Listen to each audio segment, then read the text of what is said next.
ಸರ್ಕಾರಿ ಭೂಮಿಯನ್ನ ನುಂಗ್ಹಾಕಿದ್ರ ರಾಹುಲ್ ಗಾಂಧಿ ಪರಮಾಪ್ತ.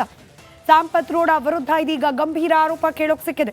ಯಲಹಂಕ ಬಳಿ 13 ಎಕರೆ ಜಾಗವನ್ನ ಕಬಳಿಸಿದ ಆರೋಪ ರಾಹುಲ್ ಗಾಂಧಿ ಆಪ್ತನ ಮೇಲೆ ಕೇಳೋಕ್ ಸಿಕ್ಕಿದೆ. ಇದೇ ವಿಚಾರಕ್ಕೆ ಸಂಬಂಧಪಟ್ಟಂತೆ ಇಡಿ ಹಾಗೆ ಲೋಕಾಯುಕ್ತಕ್ಕೆ ಎನ್ಆರ್ ರಮೇಶ್ ಬಿಜೆಪಿ ನಾಯಕರು ದೂರು ನೀಡಿದ್ದಾರೆ. ಅರಣ್ಯ ಇಲಾಖೆ ಅಧಿಕಾರಿಗಳ ಸಹಕಾರದಿಂದ ಭೂಮಿಯನ್ನ ಕಬಳಿಸಿದ್ದಾರೆ ಅನ್ನೋ ಆರೋಪ ಸಂಪತ್ ರೋಡ ವಿರುದ್ಧ ಕೇಳೋಕ್ ಸಿಕ್ಕಿದೆ. ಎನ್ಆರ್ ರಮೇಶ್ ಈ ಬಗ್ಗೆ ದೂರನ್ನ ಕೂಡ ದಾಖಲಿಸಿದ್ದಾರೆ.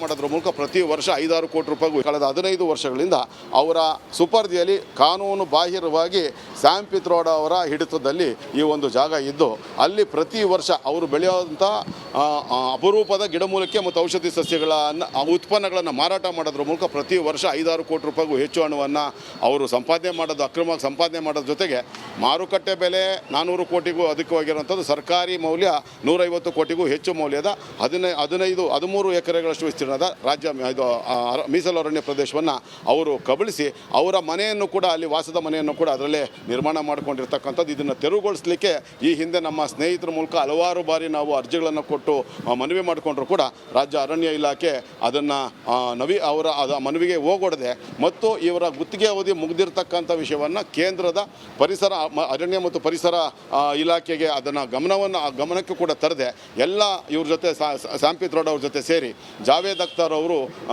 ಅರಣ್ಯ ಇಲಾಖೆಯ ಅಪರ ಮುಖ್ಯ ಕಾರ್ಯದರ್ಶಿಗಳಾಗಿದ್ದರು. ಅವರು ಪ್ರಸ್ತುತ ಕರ್ನಾಟಕ ಸ್ಟೇಟ್ ಎಲೆಕ್ಟ್ರಿಸಿಟಿ ರೆಗ್ಯುಲೇಟರಿ ಕಮಿಷನ್ನಲ್ಲಿ ಮೆಂಬರ್ ಆಗಿದ್ದಾರೆ. ಅವ್ರ ಜೊತೆಗೆ ಆರ್ ಕೆ ಸಿಂಗ್ ಮತ್ತು ಸಂಜಯ್ ಮೋಹನ್ ಅಂತ ಹೇಳಿ ಚೀಫ್ ಕನ್ಸರ್ವೇಟರ್ 1991ನೇ ಇಸ್ವಿಯಲ್ಲಿ ಗುತ್ತಿಗೆಯನ್ನ ಪಡ್ಕೊಳ್ತಾರೆ. ಮೆಡಿಸಿನಲ್ ವ್ಯಾಲ್ಯೂಸ್ ಇರುವಂತಹ ಗಿಡಮೂಲಿಕೆಗಳ ತಪಾಸಣೆಯನ್ನ ಮಾಡ್ತೀವಿ ಅಂತ ಹೇಳಿ. ಆದರೆ ಈ ಗುತ್ತಿಗೆಯ ನವೀಕರಣವನ್ನ ಮಾಡಿಸದೆ ವರ್ಷಾನುವರ್ಷ ಕೋಟ್ಯಾಂತರ ರೂಪಾಯಿ ಲಾಭ ಮಾಡ್ಕೊಳ್ತಿದ್ದಾರೆ ಅನ್ನೋ ಆರೋಪ ಸಂಪತ್ ರೋಡ ವಿರುದ್ಧ. 1991ರಲ್ಲಿ 13 ಎಕರೆ ಪ್ರದೇಶವನ್ನ ಗುತ್ತಿಗೆಗೆ ಪಡೆದಿದ್ರು ಸಂಪತ್ ರೋಡ. ಔಷಧಗಳ ಸಂಶೋಧನೆಗಾಗಿ ಈ 13 ಎಕರೆ ಜಾಗವನ್ನ ಗುತ್ತಿಗೆ ನೀಡಲಾಗಿತ್ತು ಅರಣ್ಯ ಇಲಾಖೆಯಿಂದ. 2010ರವರೆಗೆ ಮಾತ್ರ ಗುತ್ತಿಗೆ ಇದ್ದದ್ದು. 2011ರಿಂದ ಗುತ್ತಿಗೆ ಅವಧಿ ಮುಗ್ದಿದ್ರೂ ಕೂಡ ಪ್ರತಿ ವರ್ಷ ಇದೇ ಜಾಗದಿಂದ ಕೋಟ್ಯಾಂತರ ರೂಪಾಯಿ ಲಾಭವನ್ನ ಮಾಡ್ಕೊಳ್ತಿದ್ದಾರೆ ಅಂತ ಹೇಳಿ ದೂರುದಾರ ಎನ್ಆರ್ ರಮೇಶ್ ರಿಪಬ್ಲಿಕ್ ಕನ್ನಡಕ್ಕೆ ತಿಳಿಸಿದ್ದಾರೆ. ಈಗ ಆ ಸದ್ಯ ಇರುವಂಥ ಜಾಗ ಅದು ಚಾರಕ ಬಂಡೆ ಕಾವಲ್ ಅಂತ ಏನು ಹೇಳ್ತೀವಿ, ಯಲಹಂಕ ವಿಧಾನಸಭಾ ಕ್ಷೇತ್ರದ ಸುತ್ತಮುತ್ತ ಇರುವಂಥ ಜಾಗ. Foundation for revitalization of local health traditions ಅಂದರೆ ಕನ್ನಡದಲ್ಲಿ ಹೇಳೋದಾದರೆ ಸ್ಥಳೀಯ ಆರೋಗ್ಯ ಪರಂಪರೆಗಳ ಪುನರುತ್ಥಾನ ಪ್ರತಿಷ್ಠಾನ. ಅಂದರೆ ನಮ್ಮ ದೇಶದಲ್ಲಿರುವ ಐತಿಹಾಸಿಕ ಹಾಗೂ ಪಾರಂಪರಿಕ ಮೆಡಿಸಿನ್ ಔಷಧೀಯ ಗುಣಗಳುಳ್ಳ ಒಂದಿಷ್ಟು ಗಿಡಮೂಲಿಕೆಗಳನ್ನು ಬೆಳೆದು ಅದನ್ನು ಸ್ಥಳೀಯವಾಗಿ ಬಳಸ್ತೇವೆ. ಅದನ್ನು ಅತಿ ಹೆಚ್ಚಿನ ಮಟ್ಟದಲ್ಲಿ ವಿಶ್ವ ದರ್ಜೆಯಲ್ಲಿ ಒಂದು ಪ್ರಮೋಟ್ ಮಾಡ್ತೇವೆ. ನಮ್ಮ ಆಯುರ್ವೇದಕ್ಕೆ ಇನ್ನಿಲ್ಲದಂಥ ಬೇಡಿಕೆ ಬರುವಂತೆ ಮಾಡ್ತೇವೆ ಅಂತ ಸ್ಯಾಮ್ ಪಿತ್ರೋಡರ್ ಅವರು ನಮ್ಮ ಸರ್ಕಾರದ ಜೊತೆ ಆಗಿರ್ಬೋದು ಕೇಂದ್ರ ಸರ್ಕಾರಕ್ಕೆ ಒಂದಿಷ್ಟು ಮನವಿಯನ್ನು ಮಾಡಿ ಈ ಜಾಗವನ್ನು ತಮ್ಮ ವಶಕ್ಕೆ ಪಡ್ಕೊಂಡಿರ್ತಾರೆ. ಒಂದಿಷ್ಟು ಪಾಯಿಂಟ್ಗಳನ್ನು ನಾವು ಗಮನಿಸಬೇಕಾಗಿರೋದು ಏನು ಅಂದರೆ 14 ವರ್ಷಗಳಿಂದ ಇದನ್ನು ಸ್ಯಾಮ್ ಪಿತ್ರೋಡರ್ ಅವರು ಈ ಸ್ವತ್ತನ್ನು ತಮ್ಮ ಖಾಸಗಿ ಸ್ವತ್ತಾಗಿ ಮಾಡ್ಕೊಂಡಿದ್ದಾರೆ ಅನ್ನೋದು ಬೃಹತ್ ಆರೋಪ ಇರುವಂಥದ್ದು. ಇದರ ಜೊತೆಗೆ ಎನ್ಆರ್ ರಮೇಶ್ ಅವರು ಇದರ ದಾಖಲೆಗಳನ್ನು ಇಡಿಗೂ ಕೊಟ್ಟಿದ್ದಾರೆ, ಲೋಕಾಯುಕ್ತಕ್ಕೂ ಕೊಟ್ಟಿದ್ದಾರೆ. ಆದರೆ ಇಲ್ಲಿ ಅರಣ್ಯ ಇಲಾಖೆಯ ಅಧಿಕಾರಿಗಳ ವಿರುದ್ಧವೂ ಕೂಡ ದೂರು ದಾಖಲಾಗಿರುವಂಥದ್ದು ಏನು 14 ವರ್ಷ ಮೀರಿದೆ. ವರ್ಷಕ್ಕೆ ಸ್ಯಾಮ್ ಪಿತ್ರೋಡ ಈ ಒಂದು 12.5 ಎಕರೆ ಜಾಗದಿಂದ 5ರಿಂದ 6 ಕೋಟಿ ಲಾಭವನ್ನು ಪಡಿತಾ ಇದ್ದಾರೆ. 14 ವರ್ಷ ಅಂದರೆ 106 ಕೋಟಿ ದಾಟುತ್ತೆ. ಅಷ್ಟೆಲ್ಲ ಆದರೂ ಕೂಡ ಸರ್ಕಾರಕ್ಕೆ ಇದರ ಬಗ್ಗೆ ಮಾಹಿತಿ ಇಲ್ವಾ?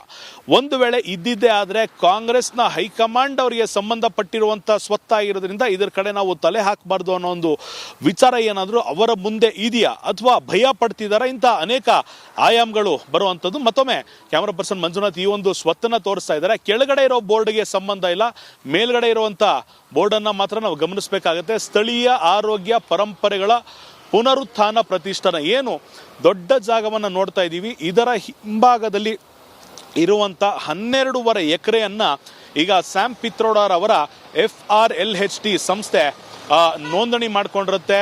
ಅದಾದ ನಂತರ 2008ರಲ್ಲಿ ಬ್ಯಾಡ್ರೈನ್ಪುರ ಸಬ್ ರಿಜಿಸ್ಟರ್ ಆಫೀಸಲ್ಲೂ ಕೂಡ ಇದನ್ನ ನೋಂದಣಿಯಾಗಿರುತ್ತೆ.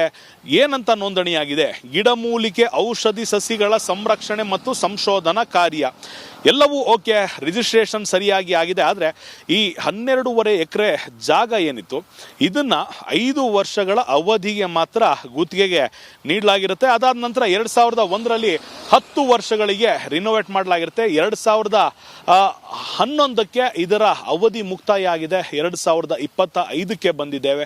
ಆದರೂ ಕೂಡ ಇಲ್ಲಿಯವರೆಗೂ ಅರಣ್ಯ ಇಲಾಖೆಗೆ ಸಂಬಂಧಪಟ್ಟಂತ ಹಿರಿಯ ಕಿರಿಯ ಅಧಿಕಾರಿಗಳಾಗಿರ್ಬೋದು, ಯಾವ ಅಧಿಕಾರಿಗಳಾಗಿರ್ಬೋದು, ಅರಣ್ಯ ಸಚಿವರಾಗಿರ್ಬೋದು, ಈ ಒಂದು ವಿಚಾರದ ಬಗ್ಗೆ ಮಾತ್ರ ಚಕಾರ ಎತ್ತದೇ ಇರೋದನ್ನ ನೋಡಿದಾಗ ಇಲ್ಲಿ ಖಂಡಿತ ಅವ್ರಿಗೂ ಕೂಡ ಈ ಒಂದು ಅಕ್ರಮದಲ್ಲಿ ಪಾಲಿದ್ಯಾ ಅನ್ನೊಂದು ಪ್ರಶ್ನೆಗೆ ಈಗ ಸರ್ಕಾರ ಉತ್ತರ ನೀಡಬೇಕಾಗಿದೆ.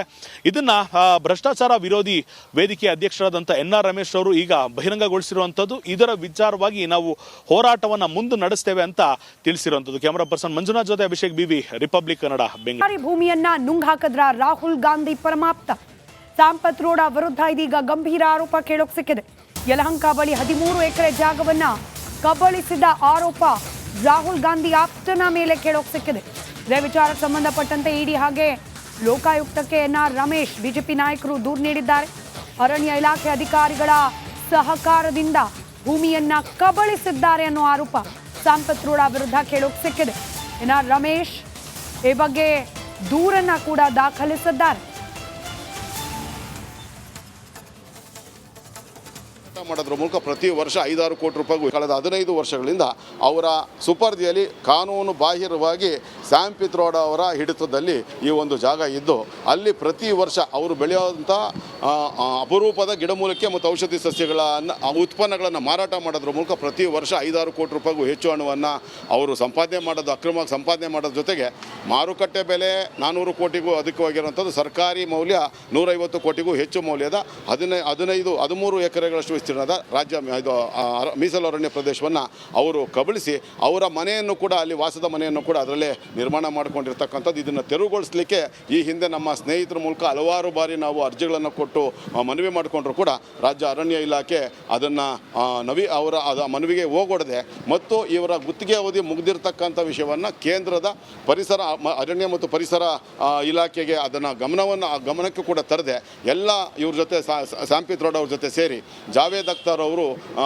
ಅರಣ್ಯ ಇಲಾಖೆಯ ಅಪರ ಮುಖ್ಯ ಕಾರ್ಯದರ್ಶಿಗಳಾಗಿದ್ದರು. ಅವರು ಪ್ರಸ್ತುತ ಕರ್ನಾಟಕ ಸ್ಟೇಟ್ ಎಲೆಕ್ಟ್ರಿಸಿಟಿ ರೆಗ್ಯುಲೇಟರಿ ಕಮಿಷನ್ನಲ್ಲಿ ಮೆಂಬರ್ ಆಗಿದ್ದಾರೆ. ಅವ್ರ ಜೊತೆಗೆ RK ಸಿಂಗ್ ಮತ್ತು ಸಂಜಯ್ ಮೋಹನ್ ಅಂತ ಹೇಳಿ ಚೀಫ್ ಕನ್ಸರ್ವೇಟರ್ 1991ನೇ ಇಸ್ವಿಯಲ್ಲಿ ಗುತ್ತಿಗೆಯನ್ನ ಪಡ್ಕೊಳ್ತಾರೆ.